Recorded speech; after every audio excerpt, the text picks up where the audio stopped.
Welcome to the Sewing Machine Repair Guide. This is a Brother XR3140 and it is sewing backwards. Let's see if we can fix it. Alright, let's see what happens when we try to sew with this machine. There's no thread in it or anything, but I just wanted to see what it's doing. So it's sewing backwards. What if we try to sew backwards? Oh, then we get really backwards. Okay. Alright, and then there's another problem with this machine, and it's the threader. So the needle threader came off. It's in this little baggie right here that they gave me. So without any further ado, let's get to the teardown. So while I'm tearing down this machine, I figure I'll talk to you a little bit about what's been going on, and the answer is really nothing because we just came back from a few weeks of vacation, went overseas, did some travel with the family, and I had enough videos to go until we got back. And then that last video I did was actually when I was visiting my mom. I went thrifting in her area, so that thrifting video was just kind of a spur of the moment whim, and I hope you liked it. It seems like people liked it. A lot of people watched it, so maybe we could do more thrifting content in the future. Let me know. I know there's a lot of thrift stores around my area. I'm near Charleston, South Carolina, so pretty good thrifting area. And it's something I enjoy doing, so let me know if you like that content, you want to see more of it. One thing you might notice is this thing's been in a wet atmosphere.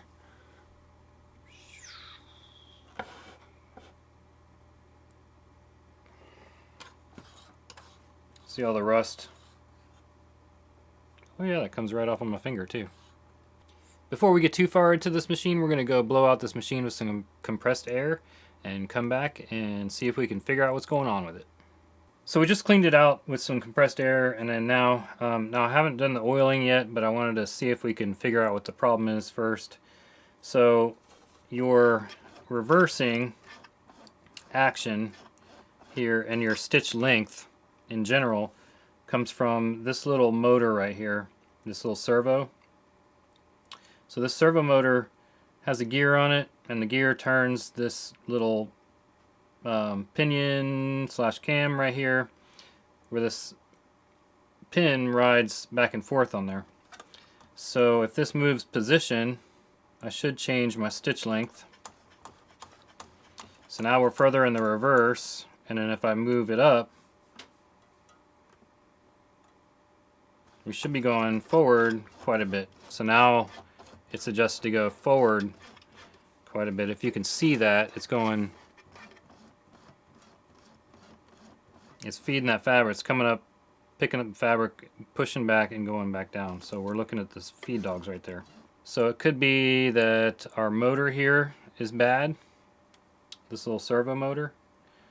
It could be that maybe there's a bad connection in between the motor and the board. So if you follow these wires up, from the servo motor, they go up through here, and they do a loop-de-loop, and then they come up over here on our board. So nothing's unplugged, none of these wires have issues with them. So if we're dealing with a bad servo, we might be able to get one of those. I'll have to check on the internet, we'll see what we can find.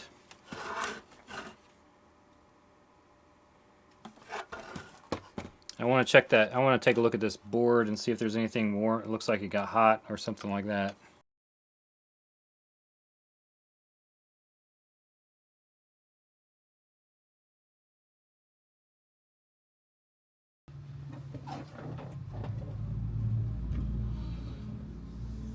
Alright, so I did a little research, service manual research, and this screw right here adjusts your forward to reverse. So if this motor is working, and appears to when I turn it on, well, here, I'll show you.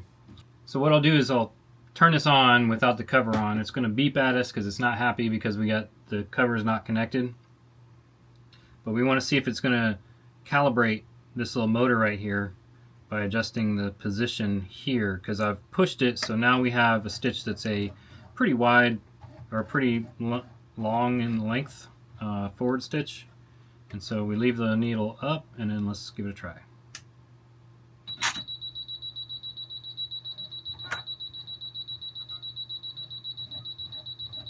Well, now this time it calibrated correctly. Oh boy. Oh boy. So it is performing a calibration, but it's not calibrating to the right spot. So we can adjust this to adjust where that spot is. So we still could have a problem with this motor not working correctly. We could have a problem with something else mechanical that I don't know yet, or it could just not be adjusted correctly. So we're gonna try the procedure from the service manual that I found, which is from a different Brother machine, but hopefully similar enough to where it works. And we'll see if that does anything for us.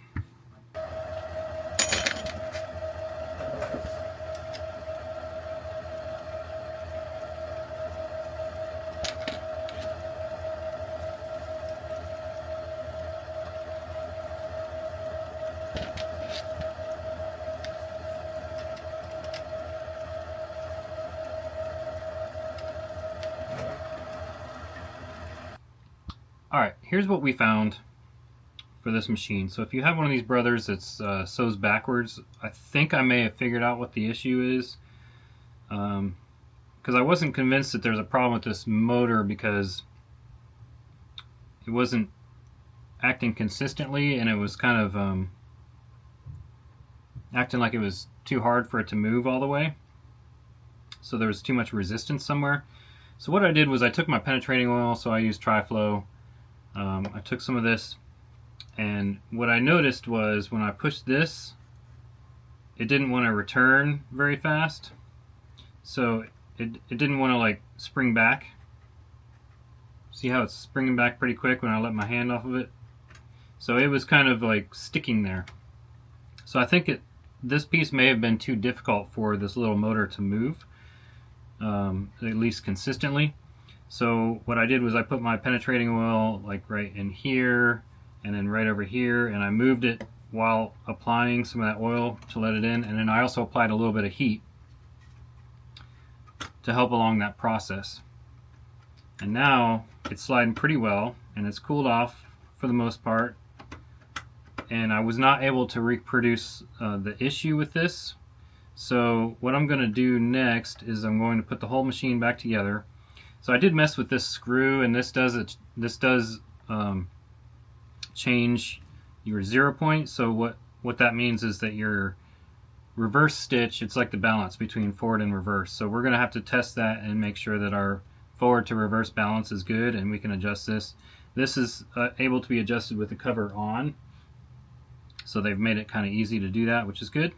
So we need to make sure we adjust that properly, and then we're going to sew with it, and we're going to try a couple times. Turn it off, turn it back on, even after this is cooled right here, to make sure that this thing is good to go. So we may have solved the problem. Let me know if you've had this problem, and if you have, did this fix your problem too? All right, let's get back together and try. When you're putting together one of these Brother machines, this tab right here, this is what releases the tension discs when your presser foot is raised up. So what happens is this, when you raise up your presser foot, there's this little bar over here that moves over to the left, so it moves that way, and then it hits this to release that tension on your upper thread. So you have to make sure that your presser foot is down when you're putting your machine together, otherwise it's going to get caught on the wrong side of this and then won't be able to do its job. Because if this up here is that way and it gets caught on this side, you're never going to release your tension. So make sure your presser foot's down when you put your machine together. Okay, we got our machine turned on. Look at this, all my tools are encroaching on my workspace. It's never happened before. All right, I've turned this all the way down for speed. We've got it put together enough to test. Now we want to check our forward to reverse balance. And so we'll leave it at that 2.5, I think it's millimeters per stitch, possibly, I can't remember. But we're going to leave it there at 2.5, and we're going to run it forward and then run it backwards and see where our stitches ended up.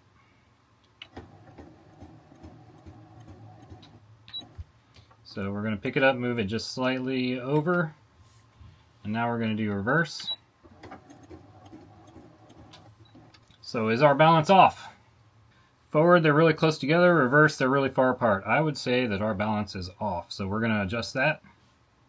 Loosening the screw lengthens reverse side. We don't want to do that. So tightening the screw shortens reverse side. We want to do that. So we want to short that reverse side. So tighten the screw. Okay, here's the last one we got. It's not perfect, but it's as close as I can get this thing to adjust. And so we're going to call that good. It's very close as far as your number of stitches per inch. And so now we're going to play with this thing a little bit. We're going to sew with it and make sure that everything still works the way it should. And we'll come back and see. Okay, after a lot of fiddling around and adjusting and everything, I think we got it where we like it. We're just going to give this stitch one try here. So the reason we like this stitch right here is because it does the forward and back feeding, and so now we know we have a nice balance between the two, and that's a nice looking stitch there. We also have a good balance for our tension, so I'm actually very happy with this machine now. And now what we're going to do is we're going to clean up the outside of the machine. I still have to do the needle threader, which is on the list to do, but it may not be finished in this video because I'm running out of time. So all right, thanks for watching.